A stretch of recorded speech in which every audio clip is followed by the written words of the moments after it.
Kalau ada debat agama manapun, debat apapun saya siap hadir. Dan saya siap membuktikan bahwa Yesus adalah Tuhan, bukan dengan kata-kata saya. Tapi ayo, sama-sama kita berdoa untuk orang sakit.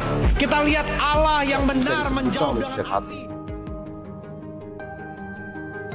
Bukan dengan cara mendoakan orang sakit. Kenapa? Konsekuensinya akan berbahaya. Saya sendiri seperti saya katakan tadi, sampai sekarang tidak disembuh-sembuh oleh aja. Rasul Paulus sendiri, rasul hebat, besar, menulis kitab terbanyak dalam perjanjian baru, dia tidak disembuhkan. Ketika ada duri dalam dagingnya itu, dia sudah berseru kepada Tuhan 3 kali.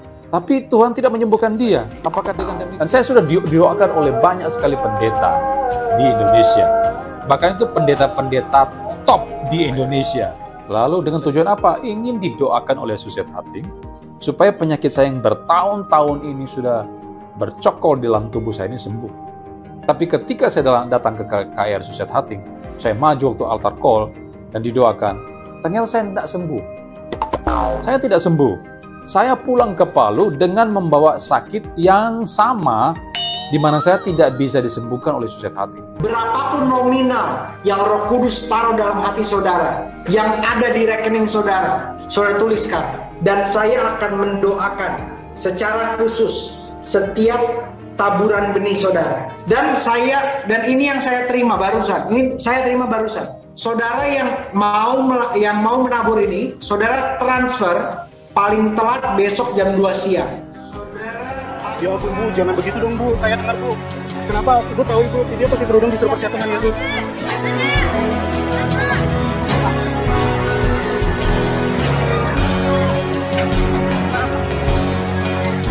Apa yang dilakukan oleh apologet muslim adalah reaksi, bukan aksi. Karena yang memulai adalah mereka. Selama mereka usil terhadap agama kita, maka selama itu pula kita pejuang dakwah khususnya di dunia maya dan terus berada di garda terdepan melawan anasir-anasir penyesatan dan pemurtadan yang gentayangan di sekitar kita. Assalamualaikum warahmatullahi wabarakatuh. Bismillahirrahmanirrahim. Alhamdulillahirrabbilalamin. Asyhadu an la ilaha illallah wa asyhadu anna Muhammadar Rasulullah. Sahabat, kali ini saya akan membahas video viral kontroversi ulah si pendeta Garen Lumoindong yang menantang debat siapa saja. Taruhannya pembuktian Yesus adalah Tuhan. Tapi caranya ini yang kocak ya. Penyembuhan orang sakit, debat nggak pakai kata-kata tapi pakai aksi doa penyembuhan ya. Kalau sembuh berarti Yesus adalah Tuhan. Begitu dalam pikiran beliau. Kalau nggak sembuh maka Yesus tak terbukti sebagai Tuhan gitu ya.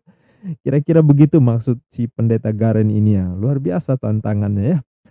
Mungkin efek kebanyakan makan duit perpuluhan jemaat kali ya. Sampai gayanya kayak gini ya.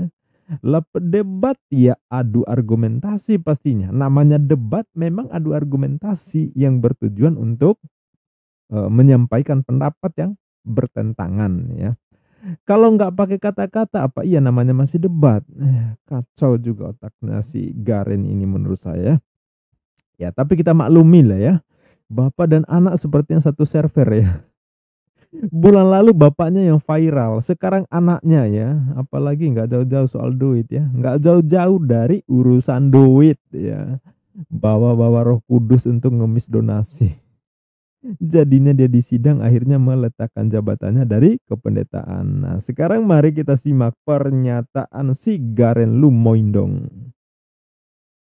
Kalau ada debat agama manapun, debat apapun saya siap hadir. Dan saya siap membuktikan bahwa Yesus adalah Tuhan, bukan dengan kata-kata saya. Tapi ayo, sama-sama kita berdoa untuk orang sakit. Kita lihat Allah yang benar menjawab dengan api.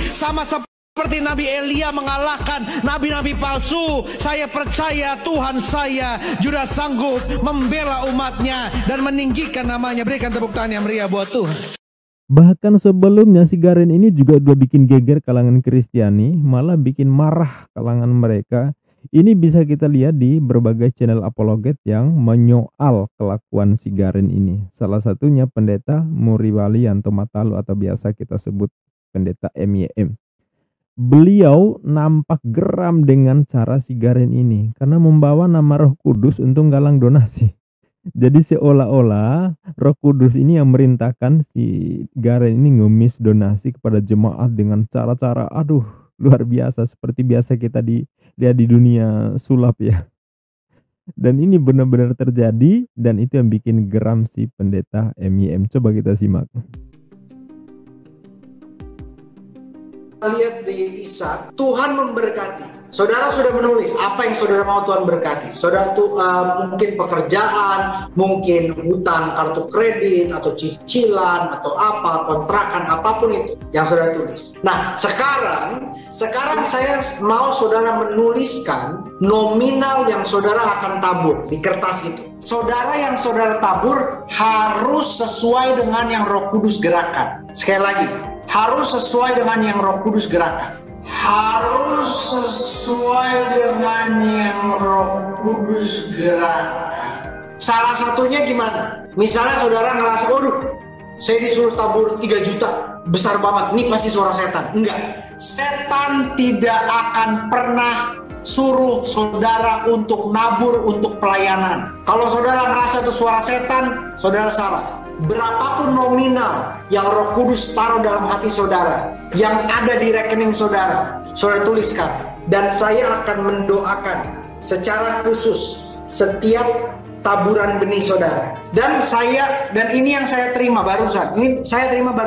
Saudara yang mau menabur ini, saudara transfer paling telat besok jam 2 siang. Saudara paling telat besok jam 2 siang.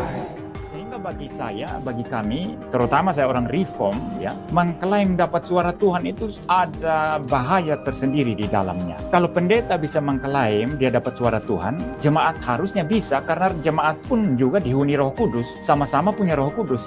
Jadi jemaat pun mempunyai hak untuk mengklaim dia terima penyataan Tuhan atau suara Tuhan begitu. Nah, kalau semua mengklaim begitu, apalagi nanti klaimnya itu bertolak belakang, nah ini siapa yang kita harus dengar? Jadi di kalangan sesama Kristen yang sama-sama menuhankan Yesus pun, mereka ternyata gelisah juga dengan kenekatan si Garen ini. Si Garen atau si Geren ini yang nantang debat pakai cara doa penyembuhan, walaupun dia nggak nyebut siapa yang ditantang. Tapi dari narasinya kan kita cukup memahami bahwa lawannya adalah yang tidak mengimani ketuhanan Yesus. Nah, berarti kita Muslim termasuk yang ditantang. Karena kita mustahil percaya Tuhan model gitu ya. Mau nyembuhin 1000 orang dalam hitungan detik pun mustahil kita percaya kuasa Tuhan yang model manusia. Lawong nggak sarapan aja oleng, linglung nggak tahu musim buah ara kok dituhaninnya. Itu dalam pandangan Islam kan gitu ya. Nggak mungkin gitu loh kita percaya Tuhan yang model kayak kita ya. Maka kalau saya membahas soal keyakinan Anda, jangan baper ya, ini reaction. Karena Anda yang nyenggol di luar Kristen. Anda yang menabur angin, siap-siap menuai badai. Kalau kami kemudian membahas keyakinan Anda, bukan ikut campur ngurusin keyakinan Anda, tapi reaction atas senggolan Anda. Nah, kalau saya bahas hanya dari sudut pandang saya, mungkin subjektif ya, karena saya Muslim, nggak percaya ketuhanan Yesus apapun alasannya ya.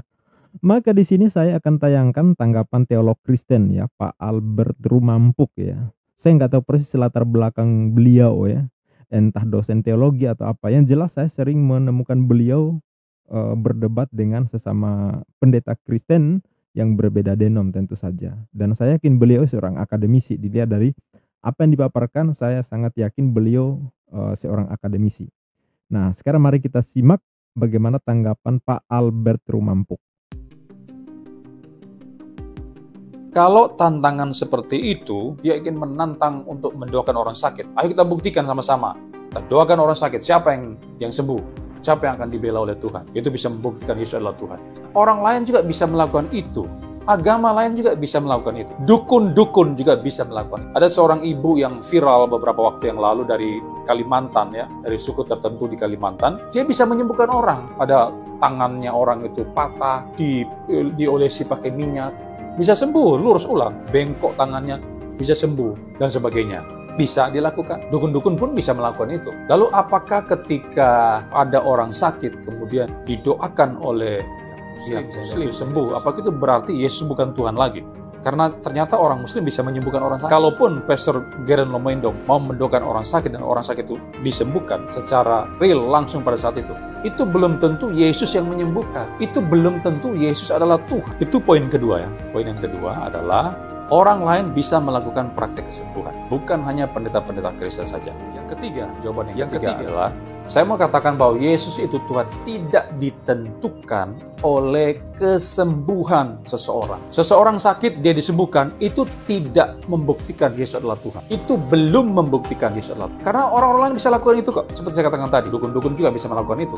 Yesus lalu bagaimana cara membuktikan? Itu ditentukan oleh firman Allah. Bagaimana kitab suci menyatakan keberadaan Yesus, itu yang harus dipegang dan harus kita share kepada banyak orang, bukan dengan cara menyembuhkan orang sakit. Nah, saya sendiri ada sebuah kesaksian. Sampai sekarang saya itu masih mengalami sebuah sakit, dan sakit itu sangat mengganggu sekali saya. Belum sembuh-sembuh sekali. Penyakitnya itu kronis, dan saya merasa sangat terganggu dengan penyakit saya ini. Dan saya sudah didoakan oleh banyak sekali pendeta di Indonesia. Bahkan itu pendeta-pendeta top di Indonesia. Sebut saja misalnya John Hartman, pendeta John Hartman dari Amerika. Beliau pelayanan Indonesia dan sudah tahu bahasa Indonesia. Didoakan, termasuk oleh pendeta Abraham Alexander Saputra, pendeta Niko Nyoto Harjo, pendeta Pariaji, Yesaya Pariaji almarhum. Lalu juga termasuk dengan pendeta Gilbert Lomoindong sendiri sudah pernah mendoakan saya secara langsung. Termasuk yang datang dari Jerman, hamba Tuhan dari Jerman, Suzette Hatting namanya. Kalau saudara seorang karismatik yang tulen, saudara pasti tahu ya. Suzette Hatting itu adalah pendoa syafaat dari grupnya pendeta Reinhard Bonke, seorang penginjil di Afrika kalau tidak salah itu. Pelayanannya luar biasa. Setiap KKR yang diadakan tuh dihadiri oleh ribuan bahkan ratusan jutaan orang bisa hadir dalam KKR Reinhard Bonke, dan pendoa syafaatnya itu adalah Suzette Hatting. Dia kemudian datang ke Manado lalu mengadakan KKR di lapangan Kelabat di Manado. Saya pergi ke sana. Posisi saya waktu itu ada di Palu. Kemudian waktu Suzette Hatting datang ke Manado, saya pergi ke Manado untuk menghadiri KKR-nya. Lalu dengan tujuan apa? Ingin didoakan oleh Suzette Hatting supaya penyakit saya yang bertahun-tahun ini sudah bercokol di dalam tubuh saya ini sembuh. Tapi ketika saya datang ke KKR Suzette Hatting, saya maju waktu altar call dan didoakan, ternyata saya tidak sembuh. Saya tidak sembuh. Saya pulang ke Palu dengan membawa sakit yang sama di mana saya tidak bisa disembuhkan oleh Suzette Hatting.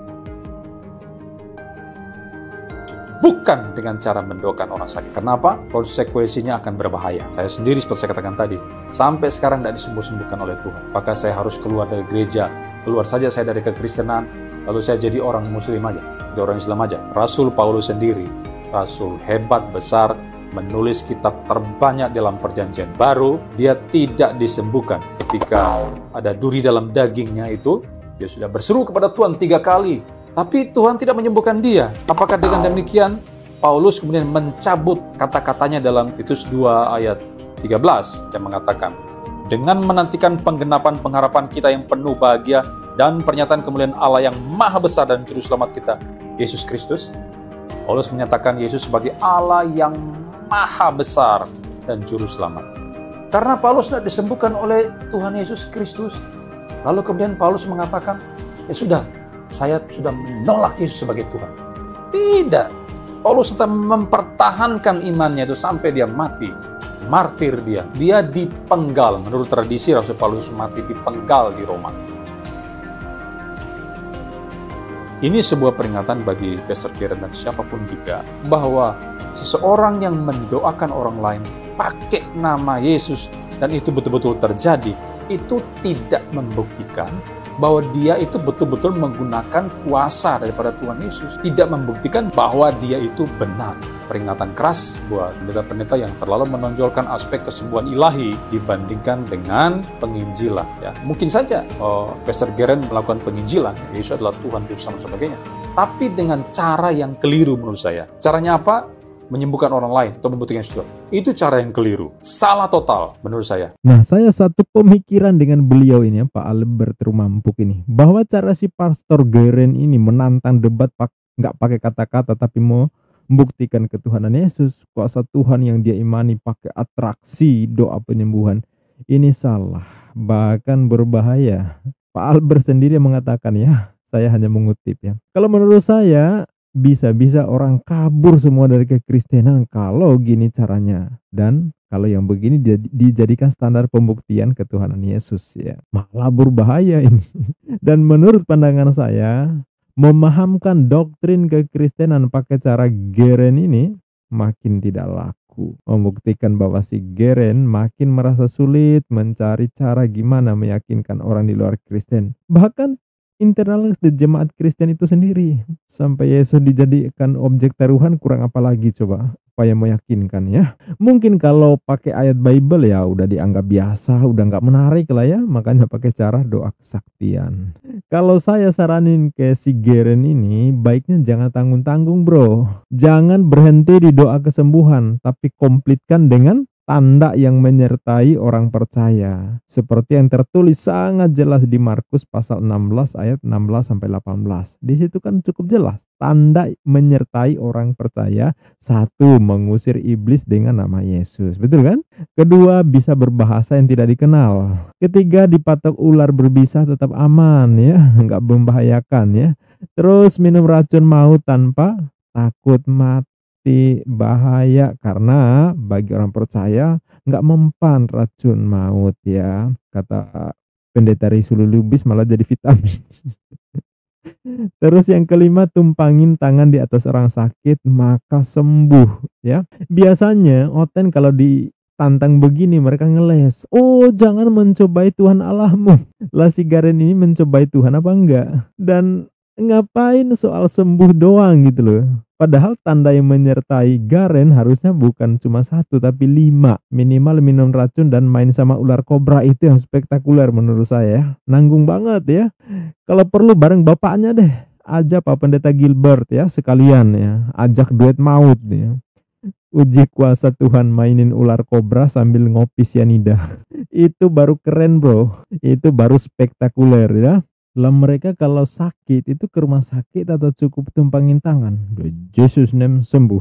Kalau masih ke rumah sakit itu pertanda mereka pun gak percaya kuasa kesembuhan ala Geren ini. Simpel kan? Sahabat, insya Allah di bagian kedua nanti saya akan bahas soal ulah si Geren dari pandangan saya sebagai seorang muslim ya. Sampai jumpa di video berikutnya. Bagi yang belum subscribe, dukung perkembangan channel ini dengan cara subscribe, like, dan share. Marilah kita bersama-sama menjadi bagian dari upaya menghadang, menghalangi, melawan anasir-anasir penyesatan dan pemurtadan yang gentayangan di sekitar kita. Billahi taufik wal hidayah. Wassalamualaikum warahmatullahi wabarakatuh.